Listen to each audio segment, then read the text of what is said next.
Jadi ciri alim itu harusnya mengamalkan. Guru saya begitu. Misalkan ada santri pengen diajak pelet, diamalkan mah, jajal mah. Kalau orang bodoh, bisi, khawatir, takut, Ihtiyat pernah, bahasanya. gitu kan? Jilat anjing atau gimana kan itu. Sepintas seperti api gitu. Padahal itu bodoh. Karena kalau nabis ya, bahkan nabis itu para bukan orang-orang awam, ya, orang yang tahu ilmu juga masih ada yang mengkonsumsi kalau di daerah Timur Tengah. Faktanya bahwasanya di sebagian kitab ada beberapa konteks yang mana mengatakan tai ayam itu bisa dimakan, bahkan boleh karena termasuk perkara yang suci.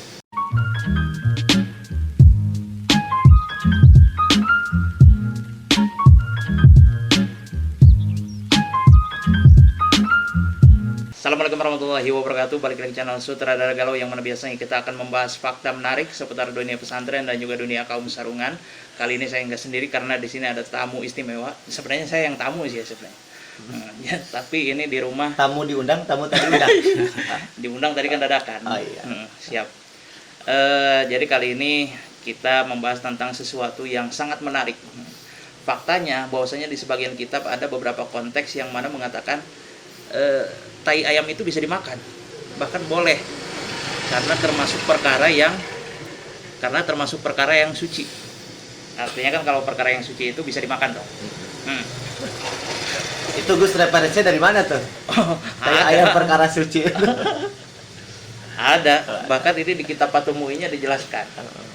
Ini tuh di Qala al-Istokhriyu waruyaniyu min a'immatina kamalikin wa ahmada annahuma tohironi minal makuli walau ro'at au qo'at bahimatun habban fa'in kana sulban bihaisu lau zuri'a nabata famutanajisun yugsalu wa yukalu wa illa fanajisun walam yubayyinu hukma ghairil habbi.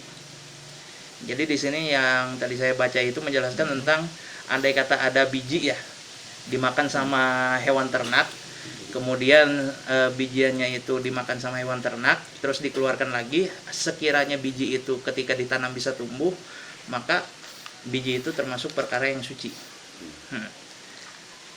Nah, ini kan artinya makan tai hewan ternak, berarti kan boleh. Tapi kalau semisal ditanam itu tidak tumbuh, ya kan berarti itu dihukumi najis. Nah, pertanyaannya, ini kan berarti dari al-Istokhriyu waruyani. Ini penjelasan atau pendapat dari Ustadz gimana? Itu di Fathul Mu'in ya? Di Fathul Mu'in. Malah di Fathul Mu'in ya? Iya. Saya belum mentolaah itu. Ini di awal-awal ini. Enggak itu Anahnya teh. itu, Hah? di anahnya. Fathul Mu'in kan Quratul Ain. Syarhi Quran. Iya, ini Oh, di iya, Fathul nah. Mu'innya. Iya. Dia ashab apa? Dia Nawawi apa ikut Imam Rafi'i? Di atasnya Gus Hah? ada keterangan. Di Kita Gus atasnya. dulu aja coba. Di atasnya. Menurut analisa Gus gimana? Yang kalau menurut saya itu hewan, kotoran dari hewan yang bisa dimakan itu dihukumi suci. Contoh kayak ayam. Bahkan ada sebagian kaul ulama yang lebih ekstrim lagi, kotoran anjing pun termasuk suci. Jadi yang najis itu hanya kotoran manusia gitu. Nah, jadi ini yang biasanya saya dipakai kalau semisal yang namanya di masyarakat kita kan kamar mandi ya kan, terus ada tai cicaknya. Jadi saya mah sebagai orang yang alim Harus mengamalkan Harus. ilmu. iya, harus diamalkan. Harus diamalkan. Ya, gitu.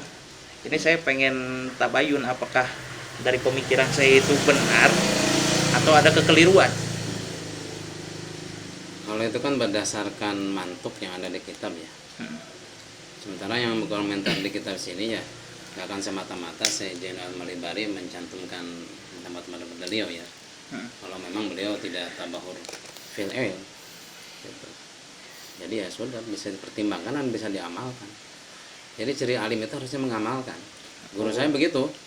Misalkan ada santri pengen diajak pelet, diamalkan mah, jajal mah, anti bacok, Jadi tes manual kan gitu ya. Jadi guru itu paling suka kalau dia berani mentes gitu. Jadi antara makanya gini, kadang-kadang orang-orang kan gini, adek kita hati-hati, kita ikhtiar. Ya, terkadang dalam kalimat itu kadang-kadang dia itu cenderung apik apa cenderung bodoh gitu. Jadi apik dan bodoh kadang-kadang beda tipis. Apik dan bodoh. Apik dan bodoh beda tipis kadang-kadang. Iya enggak? Kadang-kadang kan orang, misalkan Pak Tumin kan ada ya, kalau kita menemukan satu genangan air di hutan ya, kemudian kita wudhu aja di sana, selama si air itu tidak ada perubahan dalam sifat-sifatnya kan gitu. Kalau orang bodoh, bisi, khawatir, takut, Ikhtiat tak bahasanya. pernah, gitu kan, jilat anjing atau gimana kan itu, sepintas seperti apik itu, padahal itu bodoh, karena sesuatu yang memang asalnya suci, air kan memang suci ya pada dasarnya ya. Walaupun di situ wagolaban ya akan terdominasi, akan berpeluang, akan berpotensi dia terkena najis. Ya. Tetap ketika wujudnya itu air ya itu suci katakan. Ya. Meskipun sebelumnya tanpa kita tahu dia pernah diminum anjing di sana kan gitu ya. Hewan-hewan di sana, tapi ketika kita tahu ya sudah.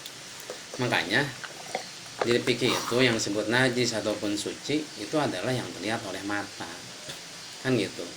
Makanya gini, air mutlak itu air seperti apa ya? Air misalkan gini, kita punya air bening, kemudian kita campurkan kopi sedikit. Nah, ada orang baru datang, tanya ke dia misalkan, ini air apa? Kata dia, air apa ya? Air apa itu ya? Teh atau apa? Nah, itu masih air mutlak. Itu air masih air mutlak walaupun sudah berubah warna. Makanya perubahan kan yang di kitab fikih taguyuron kasiron.